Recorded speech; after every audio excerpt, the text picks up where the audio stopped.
प्यारे बच्चों नमस्कार, कैसे हैं आप? उम्मीद करते हैं आप बेटर होंगे, आपके पढ़ाई लिखाई बेहतर ढंग से चल रहा होगा। चाहे रेलवे का एनटीपीसी दीजिए या रेलवे ग्रुप डी दीजिए या फिर एसएससी दीजिए, कोई भी एग्जाम दीजिए, उसमें एक दो क्वेश्चन इस टॉपिक से देखने को मिल ही जाता है। यानी कि स्टैटिस्टिक्स की हम बात करने वाले हैं और इसके लिए हम लोग 4-5 घंटे समय नष्ट करते हैं, फिर भी इसका पूरा कंसेप्ट क्लियर नहीं होता है। आपसे सिर्फ आज हम 5 मिनट लेने वाले हैं और पूरे कंसेप्ट को बहुत सिंपल तरीका से बताने वाले हैं। अतः अंत तक बने रहिएगा। बिना समय गवाए हुए शुरू करते हैं इस टॉपिक को। आपको यहाँ पर एक आंकड़ा दे देता है और कहता है कि इस आंकड़े का माध्य क्या होगा, माध्य का क्या होगा, यानी बारी बारी से सारा चीज पूछता है। तो चलो यहाँ पे शुरू करते हैं। सबसे पहले माध्य। माध्य क्या होता है दोस्तों? यहाँ पे ध्यान देना, कभी भी माध्य की बात होता है ना, तो माध्य का मतलब होता है औसत से। औसत यानी कि एवरेज आप निकालना जानते हैं। औसत क्या होता है? प्रश्नों का योग बटा संख्या। सबको पता है प्रश्नों का योग बटा संख्या, यानी कि जो भी आपका आंकड़ा दिया हुआ है उसको जोड़ लो और उसमें उसकी संख्या से भागा दे दो, माध्य निकल जाएगा। तो पूरा को अगर हम जोड़ेंगे तो आपका आएगा यहाँ पे 90 और संख्या देखो टोटल के गो है तो कहेंगे 9 गो है, 9 से भागा दे दो, माध्य कितना हो जाएगा? 10। यही आपका प्रश्न का जवाब होगा। अगर आपसे माध्य पूछे तो आप कह देंगे इसका कितना होगा भैया? तो 10 होगा। यहां तक किन्हीं को दिक्कत नहीं। आगे देखते हैं इसका अगला पार्ट। अगला पार्ट यानी कि माध्यिका। अगला पार्ट यानी कि माध्यिका। अगर माध्यिका की बात करें, गौर से यहां पे समझिएगा, माध्यिका जब पूछा जाए आपसे तो सबसे पहले जो आंकड़ा दिया हुआ हो उसको या तो आप बढ़ते क्रम में या घटते क्रम में सजा लें। कभी भी माध्यिका पूछे, मीडियन पूछे तो आंकड़ा को पहले बढ़ते क्रम में या घटते क्रम में आप सजा लें। हमको बढ़ते क्रम में सजाना ज्यादा आसान लगता है और इसमें सबसे छोटा चुनते हैं तो वो है 9 है और 9 2 गो 9 है, यानी कि 2 गो 9। क्लियर है? उसके बाद 10 1 2 3 4 5 गो है तो 10 हम 5 को डाल देंगे। क्लियर है भैया? यानी हम आंकड़े को बढ़ते क्रम में सजाने का प्रयास कर रहे हैं। 4 1 5। क्लियर है? उसके बाद 11 11 1 1 2 गो है, 11 भी 2 गो मैंने डाल दिया। हमसे पूछा गया है कि इसका माध्यिका क्या होगा, माध्यिका क्या होगा। तो हम पहले आंकड़े को बढ़ते क्रम में सजा लिया। आप चाहो तो घटते क्रम में भी सजा सकते हो। माध्यिका जो होता है वो बीच वाला होता है। माध्यिका अगर निकालना हो, यानी कि हमसे पूछ रहा है कि बीच वाला। बीच वाला कौन होगा? 1 2 3 4 को इधर काटो और 1 2 3 4 को इधर काटो। बीच में कौन दिखाई दिया भैया? 10। तो यही 10 इसका माध्यिका हो गया। क्लियर है? यानी माध्यिका जब भी निकालना होगा तो आपको पता हो चुका है कि आंकड़ा अगर जो दिया हुआ है उसको या तो बढ़ते क्रम में या घटते क्रम में पहले सजा लेंगे, उसके बाद माध्यिका निकाल लेंगे। लेकिन बहुत सा भाई को लग रहा होगा कि तो 9 गो आंकड़ा था तब बीच में 1 गो निकला, 1 गो निकला तो माध्यिका 10 कर दिए। अगर ये आंकड़ा 9 के बजाय 10 गो रहता या 12 गो रहता या 20 गो रहता तो बीच में 2 गो निकलता, बीच में 2 गो निकलता तो बीच में 2 गो निकलता तो माध्यिका कैसे निकालते? तो भैया वो दोनों को जोड़कर 2 से भागा दे देते, उसका माध्यिका निकल जाता। हमें लगता है ये बात आप समझ गए होंगे, आप नोट कर रहे होंगे, ऐसा उम्मीद हम कर सकते हैं। अगर नोट नहीं कर रहे हैं तो दोबारा देखकर इसको नोट जरूर कर लीजिएगा, क्योंकि बहुत ही बढ़िया टॉपिक आपको हम बता रहे हैं। आगे देखो बहुलक। बहुलक का मतलब यह होता है कि जो सबसे ज्यादा बार आता है, आंकड़ा में सबसे ज्यादा बार आता है। जैसे गौर से देखो, अगर यहाँ पे 10 की बात किया जाए तो 4 मान 10 जो है आंकड़ा में 1 2 3 4 5 बार आया है। गौर से समझिएगा। अगर 9 की बात किया जाए तो 9 आपके आंकड़ा में 2 बार आया है, यानी हम कह सकते हैं कि 9 जो है 2 बार आया है। उसी ढंग से अगर आप 11 को देखोगे तो 1 1 2 बार, 11 भी आपका आंकड़ा में 2 बार आया है। यानी अगर हमसे पूछे कि इसका बहुलक क्या होगा, यानी कि सबसे ज्यादा बार कौन आया है, तो कहेंगे सबसे ज्यादा बार भैया 10 आया है, अतः बहुलक आपका कितना हो जाएगा? 10 हो जाएगा। यहां तक किन्हीं को दिक्कत नहीं। हमें लगता है किन्हीं को दिक्कत नहीं होगा। हम प्रीवियस ईयर में जो क्वेश्चन पूछा गया है उसको भी करवाएंगे, है ना। अतः आप टेंशन मत लीजिएगा, अंत तक का बने रहिएगा। किस ढंग से आपको एग्जाम में क्वेश्चन पूछता है उसका भी डिस्कस करेंगे जो आपके एग्जाम में पूछा गया है। आगे यहाँ पे जो हम यहाँ पे लिख चुके हैं उसको गौर से आप देखेंगे। ये चौथा बात बहुलक। चौथा बात बहुलक बराबर 3 गुने माध्यिका इंटू माध्य, यानी कि ये दोनों में रिलेशन होता है। माध्य माध्यिका बहुलक में रिलेशन होता है कि बहुलक बराबर 3 गुने माध्यिका माइनस 2 गुने माध्य। इसको आप नोट करके 10 बार लिख लीजिएगा। करेगा क्या कि माध्य माध्यिका बहुलक में से किसी भी 2 का मान दे देगा, तीसरा का मान पूछेगा। किसी भी 2 का मान, जैसे मान लो कि आपको यहां पे दे देगा कि माध्य भैया है 5, माध्यिका यहां पे अगर आपको दे दे, कह दे माध्यिका 10 है, तो बताओ कि बहुलक क्या होगा। ऐसा आपसे क्वेश्चन कह सकता है कि बहुलक क्या होगा। तो ये फार्मूला की मदद से आप निकालोगे कि बहुलक बराबर, ध्यान से समझिएगा, यहां पे बहुलक बराबर क्या होता है, तो 3 गुने माध्यिका, 3 गुने माध्यिका माइनस 2 गुने माध्य होता है। अब देखो 3 गुने माध्यिका कितना है? 10 माइनस 2 गुने माध्य कितना है? 5, यानी 30 में से 10 गया, यानी आपका प्रश्न का उत्तर कितना हो जाएगा? 20 होगा। तो इस फार्मूला का यूज करके ऐसे हम क्वेश्चन को बनाते हैं कि माध्य माध्यिका बहुलक में से तीनों में से कोई भी 2 का मान दे देगा, कोई भी 2 का मान दे देगा और तीसरा का मान पूछेगा। तो ये फार्मूला आपका काम आने वाला है, अतः ये फार्मूला को आप बिल्कुल कंठस्थ कर लेंगे। ठीक है भाई, आगे बढ़ते हैं। आगे यहां पे बढ़ते हैं। अगला कंसेप्ट यहां पे सीखने से पहले यहां पे ध्यान दीजिएगा, मैंने जो बोला उसको जरूर याद रखिएगा कि ये वाला फॉर्मूला याद रखिएगा। आगे परिसर, परिसर क्या होता है?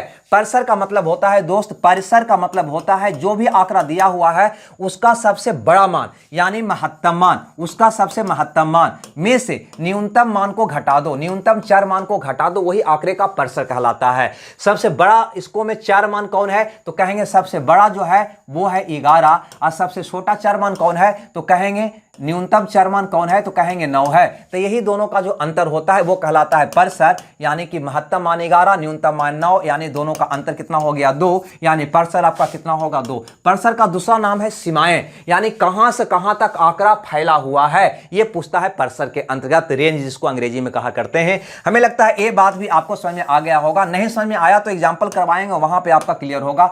अब अगला टॉपिक की हम बात करते हैं, यहां पे गौर से समझिएगा। अगला टॉपिक यहां पे है विचलन, है ना? विचरण, विचरण, विचरण, विचरण का हो या प्रसारण का हो या प्रसार का हो। सबसे पहले यहां पे ये दोनों को गौर से समझिएगा, है ना? यहां पे विचरण है, ये है मानक विचलन, विचरण है, ये है मानक विचलन।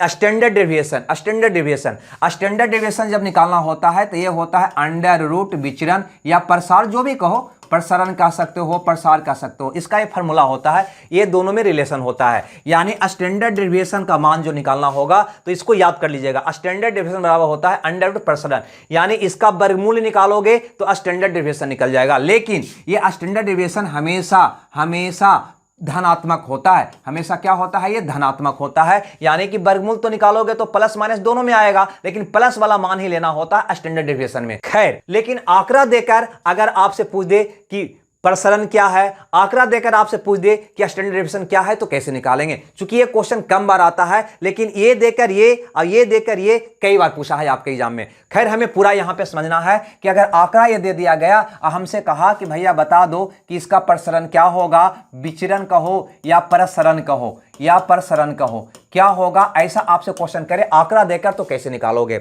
इसके लिए आपको करना क्या होगा कि सबसे पहले जो आंकड़ा है उसका आपको माध्य निकालना होगा, माध्य निकालना होगा। माध्य हम निकाल चुके हैं 10, क्लियर भैया? 10। अब आपका काम यहां पे शुरू होता है, गौर से समझिएगा। आपको विचलन अगर निकालना है तो ये 4 मान और इसका अंतर का वर्ग करो, ठीक है? इसका अंतर का वर्ग करो, 10 में से 10 गया 0, 0 का वर्ग भैया 0 हो जाएगा। उसके बाद 10 और 10 का अंतर हो जाएगा 0, 0 का वर्ग करो। फिर यहां पे देखो 9 और 10 का अंतर भैया 1 हो जाएगा, 1 का वर्ग 1 ही होगा। आगे देखो 10 और 10 का अंतर 0, 0 का वर्ग 0 हो जाएगा। फिर देखो 10 और 10 का अंतर 0, 0 का वर्ग 0। हम सब का अंतर निकाल के वर्ग कर रहे हैं। 11 और 10 का अंतर 1, 1 का वर्ग 1 हो जाएगा। 10 और 10 का अंतर 0, 0 का वर्ग 0 हो जाएगा। 11 और 10 का अंतर 1, 1 का वर्ग 1 हो जाएगा। उसके बाद 9 और 10 का अंतर 1, 1 का वर्ग क्या होगा? 1। यानी ये चर मान से मात्रा का अंतर निकाल के उसका वर्ग कर दिए और सबको जोड़ दिए। अब बटा में इसकी संख्या के गो था 1 2 3 4 5 6 7 8 9, 9 से भागा दे दो, यानी आ गया 1 2 3 4, यानी 4/9, 4/9 इसका प्रसरण हो गया। इस आंकड़े का प्रसरण कितना हुआ? तो कहेंगे 4/9। प्रसरण कितना हुआ? तो कहेंगे 4/9। बात आया समझ में या नहीं आया? 4/9 विचरण कहे, प्रसरण कहे, प्रसार कहे, सब एक ही जानवर का नाम है। क्लियर है? नोट करते जाइएगा भैया। आगे बढ़ते हैं। जब प्रसरण निकाल लिए तो हमें मानक विचलन निकालना है, तो मानक विचलन भैया इस फार्मूला की मदद से निकालोगे। यानी अगर यहां पे आपसे बोल दिया जाए कि इसका स्टैंडर्ड डेविएशन क्या होगा, जिसको अंग्रेजी में स्टैंडर्ड डेविएशन कहते हैं, हिंदी में मानक विचलन कहते हैं, तो इसका सिर्फ वर्गमूल निकाल दोगे।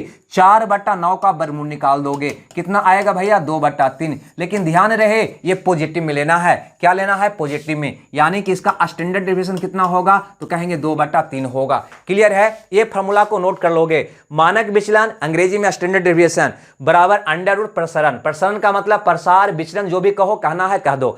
अब यहां पे आगे बढ़ते हैं, यहां पे बढ़ते हैं। इसको हटा देते हैं थोड़ा सा, ये सारी बात आप समझ गए होंगे, ये सारी बात आप समझ गए होंगे। इसको हटाओ, चलो इसको मिटा रहे हैं भैया। यहां पे गौर से समझिएगा। अगला कंसेप्ट यानी कि विचलन गुणांक, यानी कि विचलन गुणांक। ठीक है, अगर आपसे विचलन गुणांक की बात करें, हमने दोनों सीख गया, नहीं सीखे हैं टेंशन मत लीजिएगा, अंत तक बने रहिएगा। विचलन गुणांक अगर निकालना हो बहुत आसान होता है। विचलन गुणांक, विचलन गुणांक अगर निकालना हो तो विचलन गुणांक का मतलब होता है कि यह जो स्टैंडर्ड डेविएशन है, यह जो स्टैंडर्ड डेविएशन है वह माध्य का कितना प्रतिशत है। माध्य यानी कि एम, मीन का कितना प्रतिशत है, मीन का कितना प्रतिशत है। ऐसे भी आप जानते होंगे कि आपका एरिया में एसडीएम होता है कि नहीं, एसडीएम एसडीएम एसडीएम एसडीएम यानी स्टैंडर्ड डेविएशन, आई क्या हो गया, माध्य हो गया, बस निकाल देना। ठीक है, तो स्टैंडर्ड डेविएशन कितना आया आपको भैया, तो कहेंगे 2/3 आया। माध्य कितना था भैया, तो कहेंगे 10। माध्य कितना था 10, तो बटा में 10 न डाल के यहां पे 10 डाल देते हैं। कितना प्रतिशत है, तो गुना 100%। नहीं समझ में आया, टेंशन मत लीजिएगा, जाना नहीं है आपको, तो 20/3% इसका क्या हो जाएगा, विचलन गुणांक होगा। हमें लगता है ये बात आप समझ गए होंगे। आपको याद क्या रखना है, तो सबसे पहले ए वाला फॉर्मूला जरूर याद रखना है। आपके एग्जाम में ये पूछता है कि स्टैंडर्ड डेविएशन बराबर √ प्रसरण, स्टैंडर्ड डेविएशन बराबर √ प्रसरण, और दूसरा ए वाला फॉर्मूला आपको याद रखना है, तीसरा और सातवां फॉर्मूला। अब देखो इस पे प्रीवियस ईयर में जो क्वेश्चन पूछा गया है उसको देखते हैं, वो क्या है, गौर से यहां पर समझिए। ये क्वेश्चन का एग्जांपल लेकर अभी मैंने समझाया है, यही आंकड़ा लिया था, ऐसे का सारा चीज निकाला था। यहां पे स्टैंडर्ड डेविएशन निकालना है, तो हमें लगता है आप इसको निकाल लोगे, अभी मैंने समझाया है। अब यहां पे आगे बढ़ते इस क्वेश्चन को। यहां पे कहता है कि मानक विचलन का मतलब स्टैंडर्ड डेविएशन 4.5 है, तो भैया प्रसरण क्या होगा। अभी मैंने आपको बताया है कि स्टैंडर्ड डेविएशन बराबर होता है √ प्रसरण, होता है या नहीं, बात को समझना, √ प्रसरण होता है। अब प्रसरण अगर निकालना हो, प्रसरण अगर निकालना हो तो क्या कहोगे, स्टैंडर्ड डेविएशन का वर्ग कर दोगे। स्टैंडर्ड दिया हुआ है 4.5, तो 4.5 का वर्ग कर दो तो आ जाएगा 20/125। आएगा कि नहीं आएगा, यही आपका प्रश्न का जवाब होगा, टेंशन मत लेना। स्टैंडर्ड डेविएशन दिया हुआ हो, प्रसरण निकालना हो तो इसका वर्ग कर दो। आगे यहां पे ध्यान देना, अगला यहां पे कहता है कि स्टैंडर्ड डेविएशन यानी कि मानक विचलन आपका 6 है, तो इसका प्रसरण क्या होगा, प्रसरण क्या होगा, तो प्रसरण बराबर स्टैंडर्ड डेविएशन का वर्ग, ये तो मैंने अभी बताया। स्टैंडर्ड डेविएशन कितना है 6, तो 6 का वर्ग कर दो, कितना हो जाएगा 36। सारा क्वेश्चन आपका जो एग्जाम में पूछा गया है वो है, क्लियर है। आगे देखो अगला क्वेश्चन, यहां पे कहता है कि स्टैंडर्ड डेविएशन आपको दे रखा है 6.5, तो इसका प्रसरण क्या होगा, तो प्रसरण होता है स्टैंडर्ड डेविएशन का वर्ग, यानी इसका क्या कर देंगे भैया, वर्ग कर देंगे, तो 7 का 4225 आपका इसका आंसर होगा, 4225 यानी कि बी ऑप्शन आपका सही होगा। आगे देखो अगला क्वेश्चन, यहां पे कहता है कि स्टैंडर्ड डेविएशन दे रखा है, अब प्रसरण क्या होगा, तो अभी मैंने आपको बताया है कि प्रसरण बराबर होता है स्टैंडर्ड डेविएशन का वर्ग, यानी 7 का वर्ग कर दो, कितना हो जाएगा 49। स्टैंडर्ड डेविएशन कहते हैं मानक विचलन को, ये याद रखना, बार बार लिख रहे हैं ताकि आपके दिमाग में बैठ जाए, आपका उत्तर सही हो जाएगा। आगे यहां पर देखिएगा अगला क्वेश्चन, यहां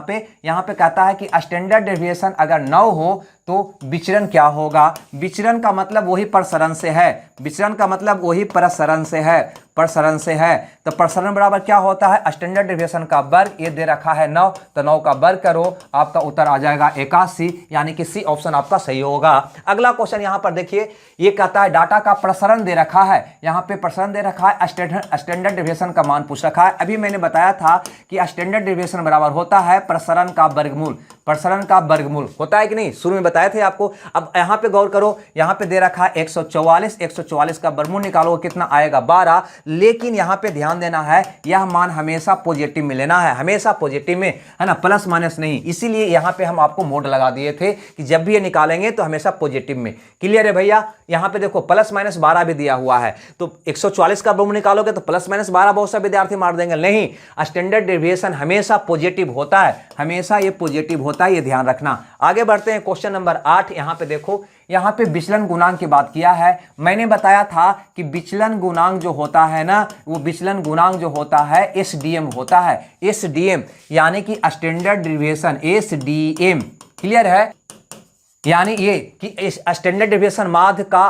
कितना प्रतिशत है, माध्य का कितना प्रतिशत है। तो भैया यहां पे माध्य दे रखा है 15 और स्टैंडर्ड डेविएशन दे रखा है 5, यानी कि ये 5 जो है 15 का कितना प्रतिशत है, तो कहेंगे 5/15 गुना 100, यानी कि 100/3%। इसको और हल करेंगे तो 33 या 99 करीब इतना प्रतिशत आएगा, यानी कि सी ऑप्शन आपका सही होगा। अगला क्वेश्चन यहाँ पे नुमा देखो, नुमा में माध्य दे रखा है, स्टैंडर्ड डेविएशन दे रखा है 16, मानक विचलन और विचलन गुणांक आपसे पूछ रखा है, तो ये होता है एसडीएम, एसडीएम यानी कि स्टैंडर्ड डेविएशन जो है माध्य का कितना प्रतिशत है, या स्टैंडर्ड ये माध्य का कितना प्रतिशत है, यानी 16/80 का कितना प्रतिशत है। इसको काट दीजिए, 16×5 80, 20×5 100, कितना हो जाएगा भैया 20%, यानी कि आपका उत्तर कौन सही हो जाएगा, 20 सही होगा।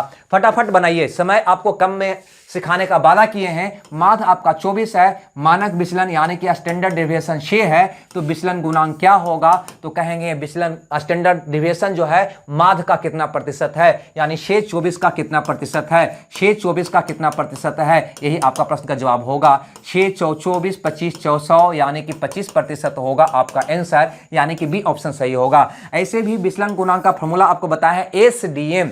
एसडीएम आपके एरिया में होता है ना, एसडीएम, एम नीचे लिख देना, यानी ये फॉर्मूला में चाहोगे तो यानी ये स्टैंडर्ड डेविएशन बटा माध्य गुने 100। क्लियर है। 10 के बाद क्वेश्चन नंबर 11 की बात करते हैं। यहाँ पे बोला है कि इसका विचलन गुणांक क्या होगा, तो एसडीएम होगा, एसडीएम होगा, है ना। क्लियर है भैया, बात आ रहा है समझ में। और अगर ऐसे नहीं समझ में आता है तो ऐसे याद रखना कि माध्य है 20, स्टैंडर्ड डेविएशन यहाँ पे दे रखा है 4, तो यह 4 जो है 20 का कितना प्रतिशत है, 4 जो है 20 का कितना प्रतिशत है, तो 4/20 गुने 100 कर दोगे, 20/100 यानी कि 20%। क्लियर है भाई, यहां तक कोई दिक्कत, 20% यानी कि बी ऑप्शन आपका सही होगा। क्वेश्चन नंबर 12 की बात करते हैं। 12 में यहां पे दे रखा है एक आंकड़ा, कहता है इसका रेंज, बहुलक तथा माध्य का ज्ञात करें। मैंने रेंज निकालना बता चुके हैं, मैं आपको समझा चुका हूं कि रेंज यानी कि परिसर, रेंज किसको कहते हैं, परिसर को कहते हैं। परिसर होता है महत्तम चरमान माइनस न्यूनतम चरमान। महत्तम चरमान 21, सबसे बड़ा चरमान 21, सबसे छोटा चर कितना है 12, ये दोनों का अंतर निकालोगे, 21 में से 12 गया 9, यानी रेंज कितना आ जाएगा इसका 9। परिसर, रेंज को क्या कहते हैं भैया, परिसर कहते हैं। परिसर कितना आ गया 9। अगर पहले रेंज है तो पहले रेंज का मान दिया होगा, रेंज 5 नहीं, 8 नहीं, 6 नहीं, यानी ये तीनों ऑप्शन आपका कट जाएगा, रेंज 9 होगा, आपका उत्तर ए होगा। आपको बहुलक निकालने की आवश्यकता नहीं है, माध्य का निकालने की आवश्यकता नहीं है, ऑप्शन की मदद से आपका उत्तर निकल गया। क्लियर है। अगर हमें बहुलक निकालना होता जो सबसे ज्यादा बार आया है, तो सबसे ज्यादा बार इसमें कौन आया है, तो ये आपका उत्तर हो जाएगा 13। ठीक है, 13, 1 2 बार, यहां पे 13, यहां पे बहुलक कितना हो जाएगा, 13 हो जाएगा। माध्य का निकालना है तो इसको बढ़ते क्रम में सजा देते, अब बीच वाला निकाल लेते, वो इसका माध्य का हो जाता। हमें लगता है ये बात आप समझ गए होंगे, इसका बहुलक माध्य का आप निकाल लेंगे। अब यहां पर देखो, ये क्वेश्चन माध्य से है कि 28 के धनात्मक गुणनखंडों का माध्य क्या होगा। तो 28 का गुणनखंड करोगे तो 1 से 28 कटेगा, 2 से कटेगा, 3 से नहीं, 4 7 28, 7 14 दूनी 28, 28 एकम 28, ये हुआ 28 का फैक्टर। इसका हमें माध्य निकालना है, तो माध्य निकालना है तो क्या करोगे, सबको जोड़कर इसकी संख्या से भागा दे दोगे। तो जोड़ो, तो 28 और 2 30 हो गया, 4 1 5, 12 दूनी 24 और 2 26 और 30 कितना हो जाएगा 56। अब बटा क्या हो जाएगा 1 2 3 4 5 6, इसको काट दीजिए, 28 दूनी 56, 3 दूनी 6, 9 तिया 27, 3 तिया 9, करीब करीब 9.3 आएगा। ऑप्शन आपका भी सही होगा। तो दोस्तों यहां पे हमने कुछ नहीं किया, जो भी आपके एग्जाम में स्टैटिस्टिक्स से क्वेश्चन पूछे जाते हैं वो सारा कंसेप्ट देने का प्रयास किए हैं। अगर एक बार में आपको समझ नहीं आया है तो दोबारा इसको देखिए, कुलम बहुत कम समय का वीडियो है, आप देख सकते हैं। और अगर क्लास बढ़िया लगा तो थोड़ा सा लाइक शेयर कर दीजिएगा, और चैनल पर अगर आप नए हैं तो चैनल को सब्सक्राइब कर दीजिएगा। ऐसा ही वीडियो के लिए कल मिलते हैं, जब तक खुश रहिए, मगर रहिए। Okay, bye bye.